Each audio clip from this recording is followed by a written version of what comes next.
विज्ञानर द्रुत विकास तथा चिकित्सा विज्ञान क्षेत्र में मनीष पाई अभूतपूर्व सफलता हेले कोरोना बा कोविड-19 भली महामारी पाखे हार मानी द्वापर जुगर कोकुआ भली जनसाधारण मनरे भय संचार करिछि।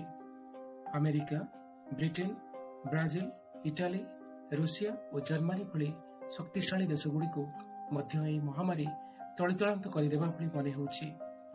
कोरोना संपर्क में प्रथमे जितेबेले शुणागला सेतेबेले एहाकु समस्ते हालुका भावरे ग्रहण करथिले। अनेकक मनरे धारणा थिला जे खरा आरंभ होई गले कोरोनार प्रकोप कमी जिवो, किंतु एबे खरा जाई शीत आरंभ हेबाकु बसिलेनी। किंतु कोरोना तार कराल रूप देखाइबारे लागिछि। एबे एहार भयावहता संपर्क में जणा पड़िबा फलरे जनसाधारण, वैज्ञानिक, गवेषक, चिकित्सक माने मध्य चिंतारे पड़गले। महामारी भारतर समस्त राज्य को व्यापी जाइतिला बेले ओडिशा मध्य एथिरु बाद जाइनी। भारत सरकार और राज्य सरकारंकर आगुआ दूरदृष्टि और समयोचित पदक्षेप जोगु कोरोनार भयावहता को बहु परिमाण रे नियंत्रणाधीन करा जाई परिछि।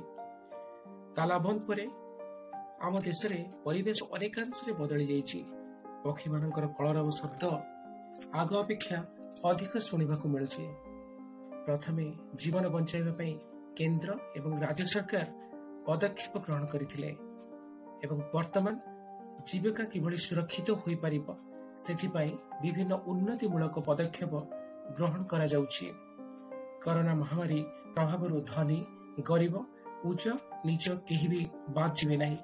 कोरोना सह जीवन जीविका निर्वाह करबाकू पड़िबो एवं निश्चित भावरे सतर्क रहिबाकू पड़िबो, एथिरे संदेह नाही।